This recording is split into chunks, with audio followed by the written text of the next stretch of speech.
Hi everyone, welcome to my new vlog. I hope you all are doing well. हम भी अच्छे हैं। तो ये ब्लॉग स्टार्ट होने से पहले मैं आप लोगों से रिक्वेस्ट करती हूँ that please please please subscribe my blog, क्योंकि मैं देख रही हूँ कि आप लोग मेरे ब्लॉग्स वीडियोस देख रहे हैं बट सब्सक्राइब नहीं कर रहे हैं। सो प्लीज़ ये ब्लॉग स्टार्ट होने से पहले first go and subscribe my blog. Also अभी आप देख सकते हैं मैं अपनी यूनिफॉर्म में हूँ, तो मैं ऑफिस से आ चुकी हूँ। और अभी जस्ट अगस्ते का रूटीन रहता है कि मैं ऑफिस से आती हूँ और उसके पापा क्लिनिक से आते हैं, तो उसके पापा उसको साइकिलिंग करने के लिए ले जाते हैं, तो वो अभी जस्ट अपने पापा के साथ साइकिलिंग करने गया है। और इस ब्लॉग में आपको बहुत ही कुछ नया दिखने वाला है। एक्चुअली मैं जब ऑफिस से आई थी, अपनी मम्मी के गई थी, तो मेरी मम्मी ने सिड्डू बनाए थे। तो आप लोग सोच रहे होंगे कि सिड्डू क्या है। सिड्डू एक हिमाचली कुजीन है, बहुत ही टेस्टी होती है, मेरी तो फेवरेट है। और हिमाचली कुजीन क्यों? क्योंकि मेरे जो पेरेंट्स हैं, मतलब मेरी मम्मी और पापा हैं, वो हिमाचल से हैं। और मतलब मेरे पापा और मम्मी, मतलब उनके दोनों फैमिलीज़ हिमाचल से ही हैं। और I am born and bought up in Rajasthan, तो मतलब मेरा तो मिक्स कल्चर है, हिमाचली कल्चर भी है और राजस्थानी कल्चर भी है। सो आज मम्मी का मन कर गया था सिड्डू बनाने का, तो उन्हें सिड्डू बनाया था। तो मैं जब ऑफिस से घर आई, मम्मी के यहाँ आई थी, तो मैंने देखा कि सिड्डू बन रहे थे। और मतलब मैं व्लॉगिंग कर रही हूँ, तो वो देखकर मम्मी को भी वीडियो बनाने का शौक़ आ गया। तो मेरी मम्मी ने स्पेशली एक रेसिपी वीडियो बनाया है सिड्डू का।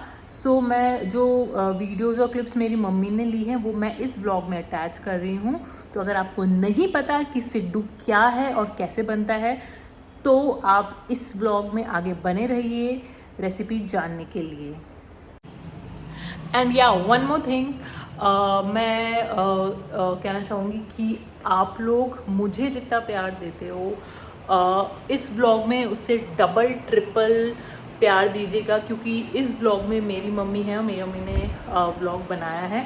और अगर आप इस ब्लॉग में बहुत सारा प्यार देंगे, तो मैं सोचूंगी कि आगे के ब्लॉग्स में भी अपनी मम्मी को लाऊं। ये मेरे लिए है क्या? ये मेरे लिए बना रहा है नानी? यस, मेरे को भी बनानी है। कहाँ बैठो? अभी नहीं बनाया, अभी मत करना, अभी मत करना।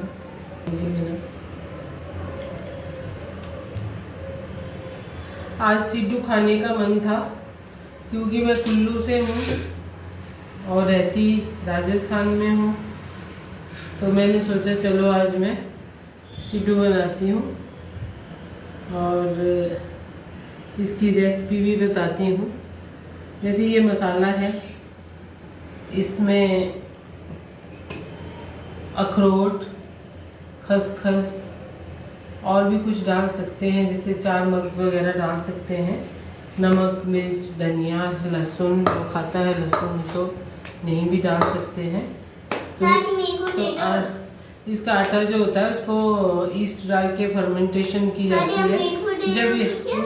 जब फूल जाए तो उसके बाद इसको स्टफिंग की जाती है, और स्टफिंग के बाद इसको स्टीम किया जाता है, और घी और सॉस और चटनी के साथ, जिससे भी आपका मन हो खा सकते हैं।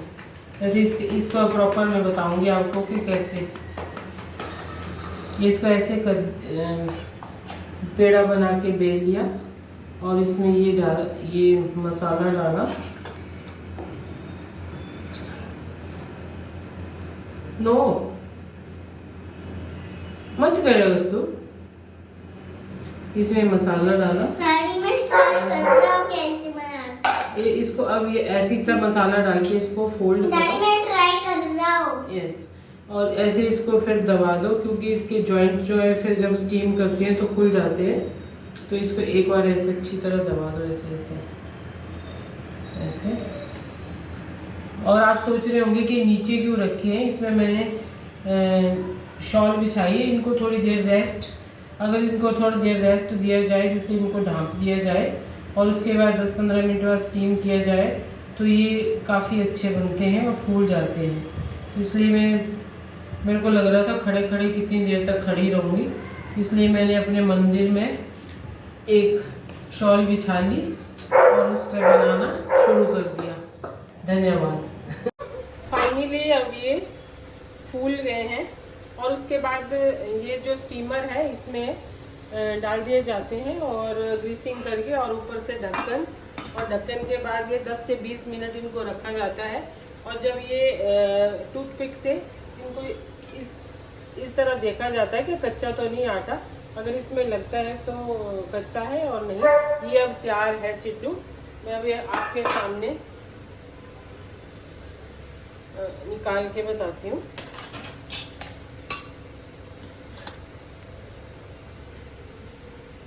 ये देखिए, ये बन के तैयार हो गया और इसको ये ऐसे कट करके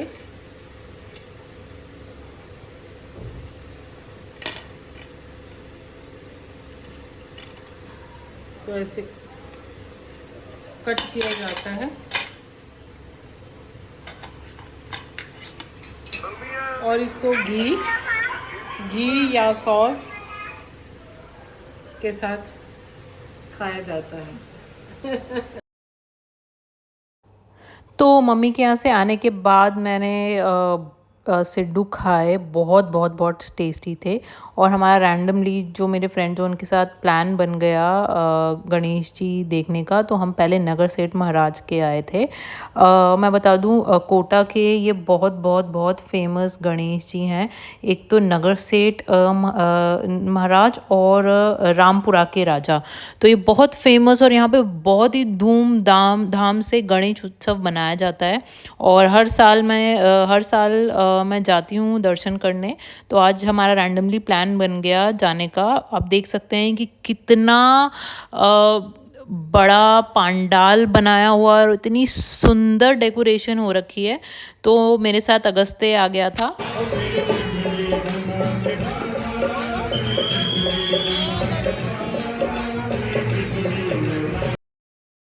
तो आइए मैं आपको कराती हूँ कोटा के फेमस नगर सेठ महाराज के दर्शन। आप देख सकते हैं इतनी सुंदर मूर्ति और इतना सुंदर डेकोरेशन है। और गणेश जी के लेफ्ट हैंड साइड में राम जी की मूर्ति है अयोध्या वाली, और वो इतनी सुंदर मूर्ति थी, मतलब इतनी बारीकी से डिटेलिंग थी उस मूर्ति में। और वहाँ से मतलब हमने दर्शन किए गणेश जी के, तो हमारा वहाँ से जाने का मन ही नहीं कर रहा था। हम सोच रहे थे कि वहीं देखते रहें, बट पीछे से इतनी भीड़ आ रही थी तो हमें वहाँ से जाना पड़ा। और अगस्त्य भी मेरे साथ था तो मुझे थोड़ा आगे निकलना पड़ा क्योंकि वो मेरी गोदी में ही था। आप देख सकते हैं कितनी भीड़ है पीछे। तो उसके बाद हमें वीआईपी एंट्री मिल गई थी क्योंकि हमारे साथ थे हमारे कपिल सर, जो हम जहाँ भी जाते हैं हमें वीआईपी एंट्री दिला देते हैं। तो हमें एकदम फ्रंट में बैठने को मिल गया था, तो हम लोग वहाँ बैठ गए थे। और वहाँ पे बहुत ही सुंदर भजन चल रहे थे, तो हम वहाँ बहुत देर तक बैठे रहे थे। और अगस्त्य भी मेरे साथ ही बैठा था। आप देख सकते हैं वो भी एकदम मगन हो गया था भजनों में, और हम बस वहाँ बैठे थे आराम से भजन सुन रहे थे। बहुत देर तक बैठे रहे वहाँ पे। तो आप भी इस ब्लॉग के थ्रू वहाँ के भजन का आनंद लीजिए।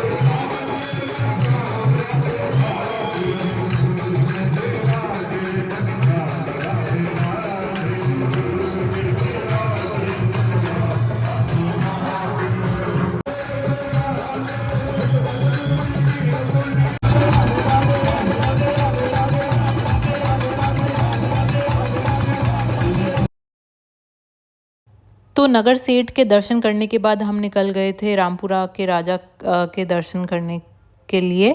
तो मैं बता दूं कि ये एकदम जो पंडाल लगता है ना, वो आमने सामने ही लगता है। और यहाँ पे जो रास्ता है वहाँ पे आई थिंक रात के 10:30-11 बज रहे थे, और वहाँ पे तो ऐसा लग रहा था कि अभी ही शाम हुई है, क्योंकि इतने सारे लोग थे और इतनी सारी स्टॉल्स थी। तो आप मानकर चलिए एक छोटा सा मेला टाइप लग गया था। तो हमारा भी कुल्फ़ी खाने का मन कर गया था। तो ये जो कुल्फ़ी है ये बहुत ही फेमस कुल्फ़ी है यहाँ की, कोटा की बहुत ही फेमस कुल्फ़ी है। इसका नाम है प्रकाश कुल्फ़ी। तो हम सब ने कुल्फ़ी खाई और यहाँ मैं मोहित सर को छेड़ रही थी बार बार। जब वो कुल्फ़ी खा रहे थे तो मैं उनके फेस पे फोकस कर रही थी, तो वो मुझे हंस रहे थे, वो खाने में भी शर्मा रहे थे, तो मज़े ले रही थी मैं उनके।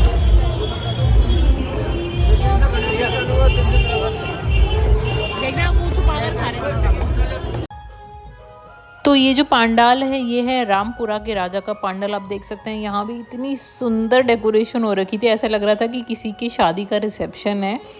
तो मैं बता दूं, मतलब मैं भी ये डिस्कस कर रही थी कि दोनों ही पंडाल बहुत सुंदर थे। और ये हैं हमारे रामपुरा के राजा, आप भी दर्शन कर लीजिए। देखिए कितनी सुंदर लाइटिंग है और इतने सुंदर लग रहे थे। तो एक्चुअली वहाँ पे जो पंडाल था उसके आगे की तरफ बहुत भीड़ थी, तो मैंने अपना फ़ोन मोहित सर को दे दिया था।